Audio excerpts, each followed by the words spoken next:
I used to think betrayal came from strangers until it wore my sister's perfume. The day I came home to silence, every door half open, every drawer emptied, I already knew. My husband, Tyler, and my kids were gone. The note on the counter wasn't from him, it was from Caroline. "We're leaving for France. Don't bother calling. You'll never see them again." My knees gave out right there on the kitchen floor. I couldn't afford the international lawyers she mocked me about. My savings were gone, my marriage a grave, and my sister, the one who braided my hair when we were little, had stolen my entire life. When I started selling my childhood home to pay for a case I could never win, I thought I'd already lost everything. Then I found the newspaper clipping in the attic. That was the moment I learned my whole life was a lie. I spent the first week calling every number I could find: his office, her cell, even the French embassy. Nothing. The police labeled it a custody misunderstanding. My lawyer called it internationally complicated. I called it hell. Tyler and I had been married 12 years. We'd built a modest life in St. Paul, a small mortgage, a messy garden, 2 kids who painted the walls with crayons. I thought that was happiness. Until Caroline began helping Tyler with his company's new expansion in Lyon. She was my older sister, the sophisticated one, fluent in French, perfect posture, the one Mom always said had the good genes. I never imagined she'd use them to steal my husband. The night before it happened, we'd had dinner together, Caroline, Tyler, the kids, and me. She'd brought wine and a bouquet of white lilies, my favorite. "You deserve a break, Lil," she said softly. "You've been so tense lately." "Maybe because my husband's flying to France every other week?" I joked, half laughing. Caroline just smiled. Tyler changed the subject. The next morning they were gone. Their clothes, passports, even the family photo from the living room wall gone. There was a single text waiting on my phone. "Don't fight this. The kids are better off here. You were never meant for that life anyway." That life. Like I was some charity case she'd outgrown. I called Mom's lawyer, hoping there was something left from the estate, but he said her accounts were empty. Caroline had handled everything before Mom died, of course she had. I was left with a half-paid mortgage, a box of toys, and the suffocating quiet of a house filled with ghosts. Every night I stared at my children's empty beds, replaying old conversations for hidden clues. Tyler had started speaking softer around her. Caroline had lingered longer at family dinners. I'd seen it all, but never believed it. By the 3rd week, my savings were gone. International lawyers wanted $50,000 just to review the case. I pawned my wedding ring and the bracelet Mom gave me when I turned 16. Still not enough. That's when I decided to sell the house, the one Mom left me, the place I'd sworn never to touch. It felt like cutting out the last piece of her, but I didn't see another choice. I told myself it was just a house, but when I turned the key that fall morning and stepped into the cold air, thick with dust and memories, something inside me shifted. I didn't know it yet, but behind those walls waited something stronger than grief, bigger than betrayal. It wasn't revenge. It was the truth, and it had been buried there for 40 years, waiting for me to find it. October in Minnesota bites like glass. When I opened the door to my mother's old colonial, a wave of cold air rushed out, stale, bitter, and heavy with time. The house had been empty since her funeral 6 months ago. I told myself I was just here to pack and sell, but deep down, I knew I was walking into a mausoleum built from secrets. Every room felt haunted. The kitchen still smelled faintly of her lavender soap. The dining table stood exactly where it always had, covered in a thin film of dust that caught the light like frost. On the hallway wall, pencil marks showed my height from age 4 to 15. Mom had insisted on measuring me every birthday. "Stand tall, Lily," she used to say. "You're meant to reach higher than the rest of us." Now I understood she'd meant something entirely different. The heating had been shut off to save money, so I worked in layers, my breath visible as I climbed the narrow stairs to the attic. Each step groaned beneath my boots. The attic door resisted, like it was protecting something. When it finally creaked open, the air was colder, still thin, metallic, almost alive. Boxes were stacked neatly against every wall, each labeled in Mom's careful handwriting. Christmas, 1987. Lily's school projects, Walter's tools. Walter Fairchild, my father, or so I'd always thought. I found his old wrench set, resting beside a photo of him holding me at age 3. He looked proud, tired, and kind. I wanted to believe that everything in this house was real, that the love in those photos still meant something. But there was something off. Every box was dated after 1984. Nothing older. No wedding photos of Mom and Walter. No baby pictures before I was 2. When I reached to pull another box closer, my foot sank through a soft spot in the floorboard. Damn it, I muttered, kneeling to check the damage. My fingers brushed against something smooth paper. Curiosity prickled my spine. I pried up the plank and found a brown envelope wedged between the joists, sealed with far too much tape. Mom's style, overprotective even in death. I peeled it open carefully. Inside was a folded photograph and a brittle newspaper clipping. The photo showed a woman my mother, but younger, radiant, holding a toddler in her arms. The headline beneath it froze my veins. Local businessman's wife and child disappear, October 15, 1983. I read the article once, twice, 3 times. The child's name leapt off the page. Lily Hayes. Not Fairchild. Hayes. And the man in the article wasn't Walter. It was Randolph Hayes, CEO of a Minneapolis real estate empire. The room spun around me. I clutched the article until my knuckles went white. My mother hadn't just changed towns. She'd changed identities. And I wasn't who I thought I was. I don't remember falling. 1 second, I was kneeling on the attic floor. The next, I was sitting in a cloud of dust, the newspaper clipping trembling in my hands. The name printed there, Lily Hayes, felt heavier than my own heartbeat. The woman in the photo was my mother, there was no doubt. But that name, Randolph Hayes, I'd never heard it before. My supposed father, Walter Fairchild, had been a small-town plumber who died when I was 19. He never once mentioned anything about my mother's life before Duluth. I tore through every box like a thief searching for a confession. Beneath Christmas ornaments and faded report cards, I found a plastic file folder, old IDs, a Canadian birth certificate, even a marriage license between Dorothy Fairchild and Walter. Every document started in 1984. Nothing before that year existed.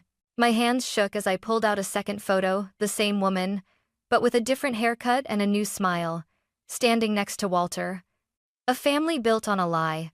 When the attic steps creaked, I flinched. My cousin Dean poked his head through the opening, holding 2 beers. "You up here? It's creepy as hell, Lil." I handed him the article wordlessly. He squinted, reading aloud. "Prominent businessman's wife and child disappear." He stopped mid-sentence, his eyes flicking between the photo and me. "That's your mom. Jesus, that is her." I nodded. "And that's me." Dean's mouth fell open. "So, Walter wasn't your dad?" "I don't think so. And whoever this Randolph guy is, he's still alive." He ran a hand through his hair. "You think you were kidnapped?" The words stung. Maybe protected. I don't know. We sat there in silence for a while, the wind howling through the rafters. Dean took a long drink and said quietly, "You should find him. If it were me, I'd want to know." That night, I couldn't sleep. I kept hearing Mom's voice, "You're meant to reach higher than the rest of us." Was that her way of warning me? Or apologizing for the secret she carried? I went downstairs, opened my laptop, and typed, "Randolph Hayes, Minneapolis." The first result nearly stopped my heart. A Forbes article. Randolph Hayes, founder of Hayes Development Group, net worth $350 million. His face stared back at me, older, silver-haired, but unmistakable. My eyes, my jawline. The article ended with a single quote that made me shake. "Every child deserves to be found." I whispered it aloud, the attic suddenly too quiet. Found. Maybe he'd been searching for me all this time. Maybe I wasn't the only one haunted by ghosts. I stared at his corporate website for hours, my cursor hovering over the contact button like it was a detonator. What would I even say? "Hi, I'm the daughter you lost 40 years ago." The thought sounded insane. Yet every instinct told me it was true. When dawn broke, I couldn't stand the silence anymore. My fingers dialed the number listed under Head Office, Hayes Development Group. A polished voice answered. "Hayes Development Group? How may I direct your call?" My throat tightened. "This is Lily. Tell Mr. Hayes it's about October 12th, 1983. Silence. Then, "Please hold." A click. And then a deeper, steadier voice. "This is Randolph Hayes." For a second, I couldn't breathe. "Mr. Hayes, my name is Lily. I think I'm your daughter." There was a sharp intake of breath. "My God," he whispered. "After all these years?" His voice trembled, a mixture of disbelief and hope. "Where are you? Are you safe? Is your mother?" "She's gone," I said softly. "She passed away 6 months ago." The line went quiet, so silent I could hear my heartbeat through the receiver. When he spoke again, his voice cracked. "Then come, please, come to Minneapolis. I'll send a car, a plane, whatever you need." "I can drive," I said. I need to know if this is real." 3 hours later, I stood in front of a skyscraper that pierced the clouds, 40 stories of glass, marble, and money. Hayes Development Group gleamed in gold above the entrance. The elevator ride felt endless. I could see my reflection in the mirrored walls, pale, shaking, eyes rimmed red. A woman walking into her own past. When the doors opened, a poised assistant greeted me. "Miss Fairchild?" she asked. I hesitated, then nodded. "Yes, Mr. Hayes is waiting."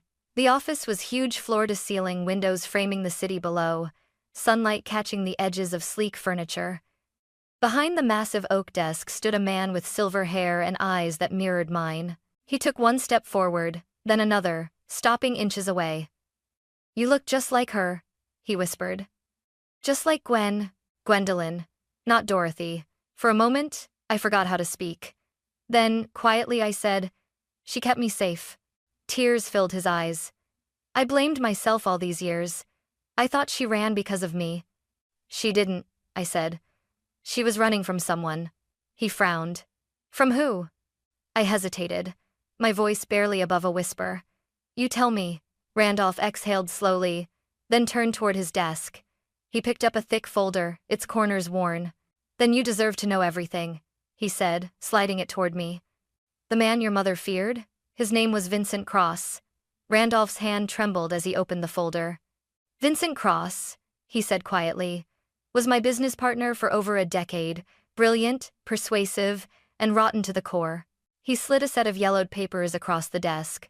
Police reports, photos, hospital records. My mother's terrified eyes stared up at me from a grainy black and white image. Finger-shaped bruises marked her wrists. I felt sick. What did he do to her? Randolph's jaw tightened. He was obsessed. He stalked her. When she told me, I thought she was exaggerating. I told her to ignore him, to keep things professional. He laughed bitterly. I was too busy building skyscrapers to see the cracks forming beneath my own home. I turned the page. The next document was a police report dated the 11th of October 1983, the night before she disappeared. Suspect attempted forced entry. Victim and minor child locked themselves in bathroom.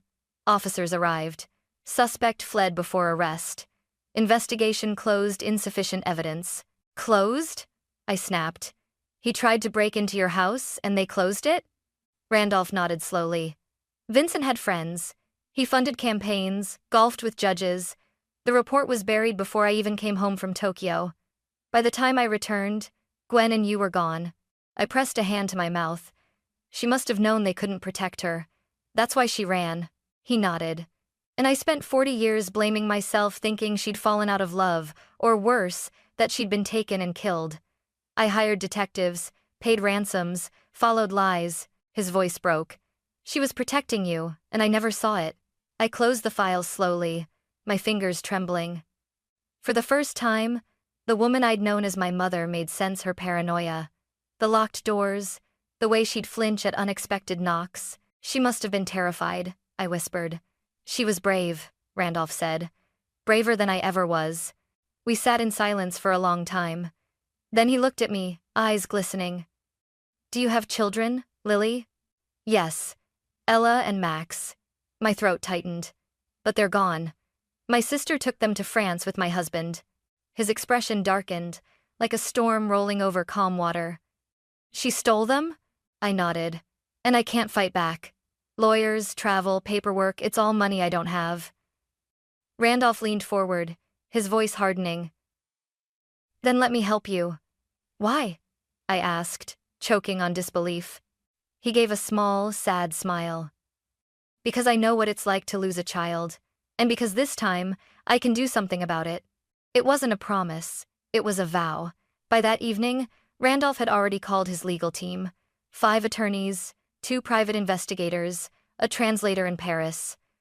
Within days, they uncovered everything.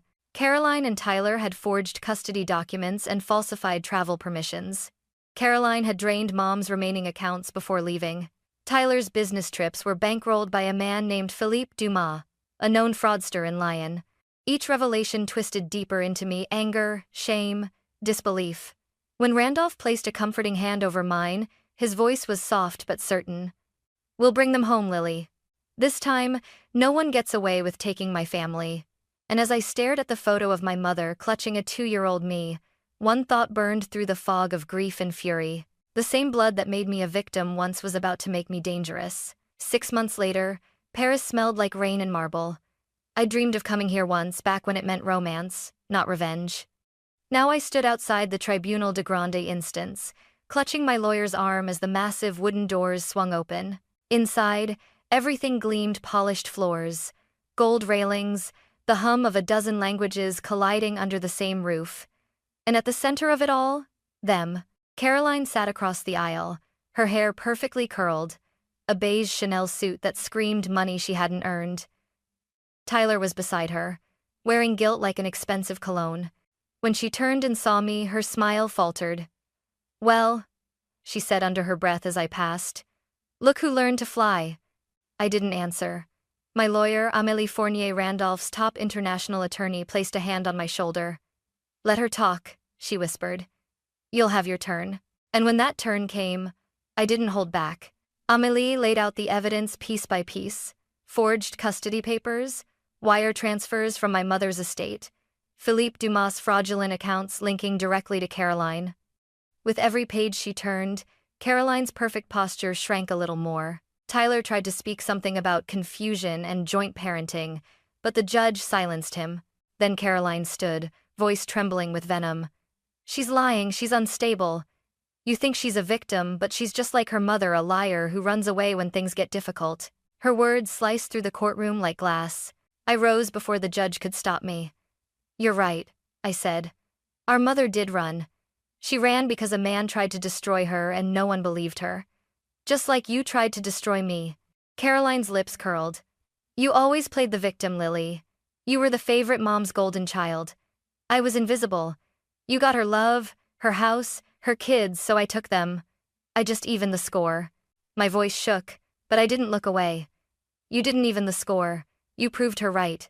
The danger was always closer than we thought." Tyler finally spoke, his voice weak.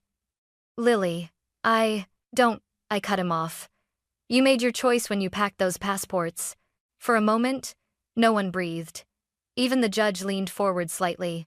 Amélie cleared her throat, sliding the final folder onto the bench.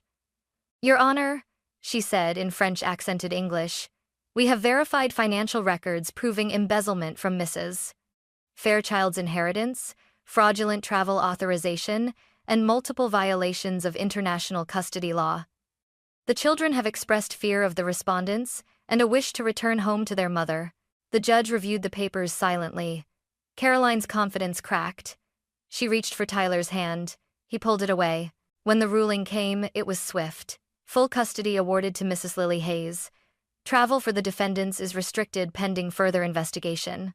The words echoed through the chamber like thunder. My knees nearly buckled as Ella and Max were led in by a social worker.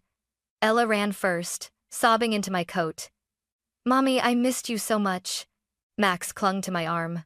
"Aunt Caroline made us call her Mom. She said you didn't want us anymore." My voice broke. "Never, not for a second." I looked past them at Caroline, her perfect hair frayed, mascara streaking down her cheeks. Tyler couldn't even meet her eyes. Randolph stood in the gallery, tall and silent, a steady anchor in the chaos. When our eyes met, he gave a single nod. "It's over." As we stepped out into the rain, Ella lifted her face to the sky. "Are we going home now?" she asked. I smiled through tears. "Yes, baby, we're going home." That night, as the plane lifted off the runway, I glanced at Randolph seated across the aisle, his hand resting gently on Max's shoulder.